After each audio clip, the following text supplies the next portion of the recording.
Good morning, আমি মায়া। আমার চ্যানেলে তোমাদের স্বাগত, অনেক ভালোবাসা। তোমরা কেমন আছো? তোমরা নিশ্চয়ই খুব ভালোই আছো।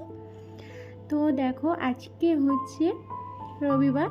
তো আজকে এখন বাজে ঘড়িতে সকাল 8টার মতন। তো এখন থেকে ব্লগটা স্টার্ট করছি তোমাদের সঙ্গে নিয়ে।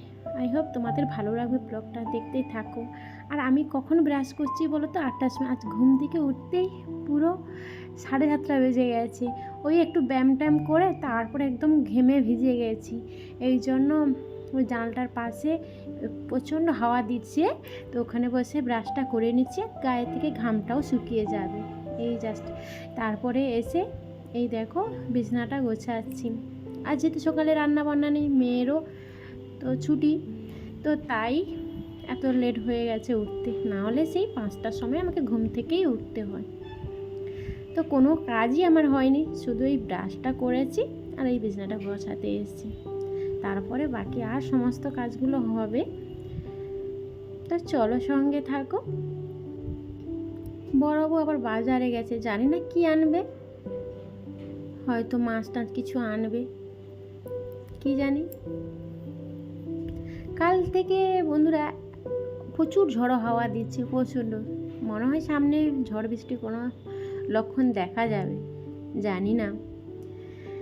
আর এই গরমের মধ্যে এই ঝড় বৃষ্টি দারুণ ব্যাপার, ভালো লাগে। জানো তো, এই দোলনাটা অনেক দিন আগে থেকে কেনা। আমরা দীঘা গিয়েছিলাম সেই কবে, আজ 3-4 বছর হয়ে গেল। দোলনাটা ও দুলতে তো একদিন পড়ে গিয়েছিল, তার জন্য আর ওটাকে দেওয়া হয় না। দোলনাটা এইভাবে বেঁধে রেখে দিই, আর এটা রাস্তার মাঝে বলে তাই জন্য বেঁধেও রেখে দিই। তো আজকে মেয়ে বলছে, মা একটু আমাকে দাও না, একটু চড়বো, দুলবো। তো তাই ওটাকে ঝেড়ে পুছে পরিষ্কার করলাম। কিন্তু এমনভাবে দড়ি দিয়ে আটকানো, অনেক দিন থেকে আটকানো হয়ে গেছে, দড়িটা আর খুলছেই না। অনেকবার চেষ্টা করছিলাম, খুলছিল না। এখন বাট চেষ্টা করলাম খুলতে, দেখি খুলেই গেল। আর এই দোলনাটা দুলাতে আমার মোবাইলটা যে পাশে ছিল লেগে গিয়ে ধপাস করে পড়ে গেল। তো যাই হোক, দোলনাটাকে ভালো করে জল দিয়ে মুছে দিই। এতটাই ধুলা, আর আমার তো একদম মেন রোডের পাশেই বাড়ি, প্রচুর গাড়ি যাতায়াত করে, প্রচুর ধুলা। একদিন বাড়ি না ঝাঁটালে প্রচণ্ড ধুলা হয়ে যায়, কি বলবো। আর এত বড় বাড়ি, আমি যে নিজে সামলে উঠতে পারি না। এত সব মুছামুছি, ঘর দর পরিষ্কার করে একদম পারি না। যতটুকু পারি ততটুকুই করি, বসে থাকি না। তো দেখো কি নিয়ে এসছে, এই যে আদা রসুন পেঁয়াজ নিয়ে এসে, আর কি সবজি, ভেন্ডি, কুঁদলি। অনেকদিন থেকে বলেছিলাম যে কুঁদলি নিয়ে আসছে, তাই কুঁদলি নিয়ে এসছে, বেগুন, টমেটো, লঙ্কা, আর এটা সাদা আলু, আর চিকনি শাক। ওহো, চিকনি শাক অনেকদিন থেকে খাইনি, ভালো হয়েছে নিয়ে এসছে। আর কিন্তু এই চিকনি শাকগুলো যতটা, তার হাফটাই নোংরা বেরিয়ে গেছে। তো যাই হোক, বাজারের জিনিস তো ওটাই বেছে করে রান্না করব। তো সেইগুলো তো নিয়ে এসে সেগুলো গুছিয়ে রেখে দিয়ে এসে যে মেয়েকে একটু পড়াচ্ছিলাম। পরীক্ষা শেষ হয়ে গেছে, তবুও ম্যাম এসেছিলো, অনেকগুলোই পড়া দিয়ে গেছে।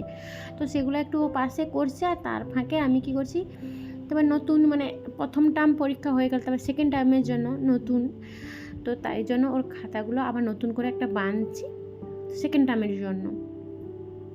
আর বন্ধুরা, শুজগুলো আগের দিন বলতে অনেক দিন আগে, শুক্রবার যে মেয়েকে নিয়ে ড্রয়িংয়ে যাই, তো সেই সময় আমি শুজগুলো কিনেছিলাম। এই পলিথিনেই সেই রাখা হয়ে আছে। একদিন বেরোলে একটা ডাব্বা কিনে নিয়ে আসবো, তার ভেতরে শুজ সব কিছুই রাখবো ভেবেছি। তো যাই হোক, বানানো তো হচ্ছে না, কি করব, দেখি কি হয়। তো বন্ধুরা, আমার তো চান টান একদম কমপ্লিট হয়ে গেছে, মাথাটা চিরুনি করছি। হ্যাঁ, আর জানো তো, আমার একজন ফ্রেন্ড, ক্লোজ ফ্রেন্ড বলতে পারো, কি বলো, ডার্লিং বলে ডাকি ওকে। তো আমাকে আমার ভিডিও দেখে আমাকে ফোন করে বললো, তুমি সেই চান করে চিরুনি করো না কেন, মাথায় সিঁদুর পরো না কেন, তুমি সেই বিকেলবেলায় সিঁদুর পরো কেন?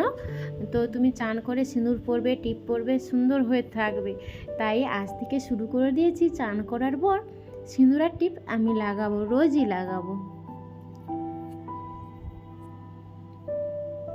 বলে, কেমন লাগে তোমাকে, একটু সেজেগুজে থাকতে পারো না? ঠিক আছে, তো চলো পুজো করে নিই। বাইরে এতটাই রোদ্দুর দেখতেই পাচ্ছ প্রচুর, আর ফুলগুলো নেতিয়ে গেছে, ওই সাদা টরাট ফুলের না নেতিয়ে গেছে।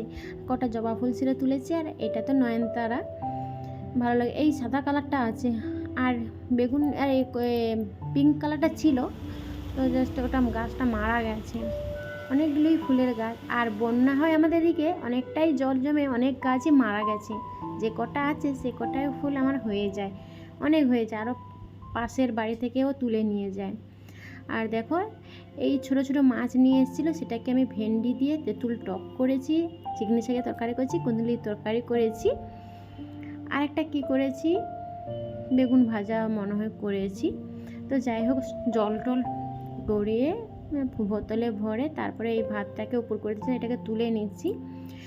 এই চালটা এমন, জানো তো, এবারে যে নতুন বস্তা চালটা নিয়ে এসছে, তো বেশি করে জল দিতে হয়, কম জল দিলে আর একদম বুক রেখে নামাতে হয়, না হলে আর কি বলবো নেতিয়ে যায়। আমার বড়বাবু বকে, আমার শ্বশুরমশাইও খায় না, একদম ঝরঝরে ভাত হবে, কারোর গায়ে না যেন কেউ লেগে থাকে সেরকম ভাত ওরা পছন্দ করে।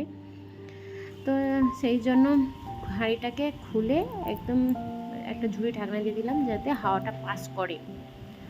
আর দেখো, আর আমি পুজো করতে এসেছিলাম, আর এই যে কটা বাতাসা আমার কৌটোতে ছিল, পিঁপড়ে লেগে গেছিলো, তাই আমি এই দেখতে পাচ্ছ রোদ্রুতে দিয়ে রেখে দিয়ে গেছিলাম।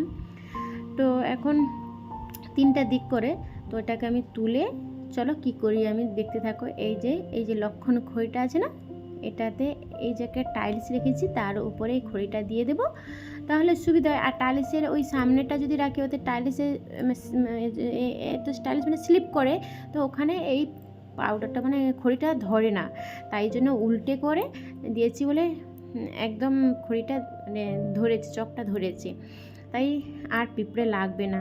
বাট এই সামনে রেখে দিলাম, সন্ধ্যা দেওয়ার সময় একটু তার জায়গা সেখানে আমি রেখে দেবো। এখন তো খাওয়া দাওয়া করেছি, সেই জামা কাপড় আমি ঠাকুর ঘরে আর ঢুকলাম না। তো যাই হোক, রাতে চলে এসেছি, কয়েকটা জামা কাপড় ছিল সেগুলো একটু গুছিয়ে নিলাম।